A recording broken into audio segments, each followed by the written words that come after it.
Hi.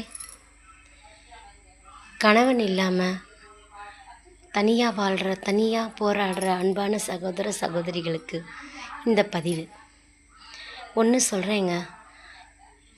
கணவன் இல்லைன்னா நீங்கள் கஷ்டப்பட்டாவது வாழ்க்கையில் முன்னுக்கு வந்துடுங்க.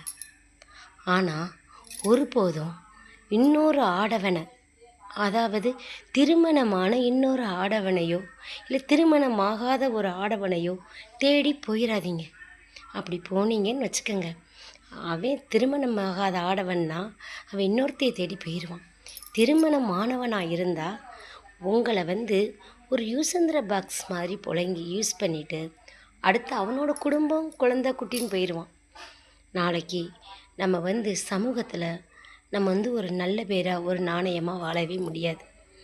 ஆனால் நம்ம தனியாக நின்று போராடி வாழ்ந்துட்டிங்கன்னு வச்சுக்கோங்களேன், உங்கள் பக்கம் குழந்தைகள் இருக்கோ இல்லையோ, எப்படி இருந்தாலும் அவங்க உங்களுக்கு பக்கத்துணையாக இருப்பாங்க. சொந்த பந்தம் உங்களுக்கு துணையாக நிற்கும், இதாக நிற்கும். இது அந்த ஒரு நம்ம அந்த ஆடவனை நம்ம தேடி ஒரு அன்பை தேடி தான் நீங்கள் போகிறீங்க. ஆனால் அவன் நமக்கு பதிலுக்கு கொடுக்கறது அன்பை கிடையாது. அவனோட அன்பு அவ்வளவுதான். ஆனால் நம்ம ஆயுசுக்கும் கஷ்டப்பட்டுக்கிட்டே இருக்கணும். அதனால் சகோதர சகோதரிகளே, கஷ்டப்பட்டாவது தனிமையாக நின்று போராடி ஜெயிங்க.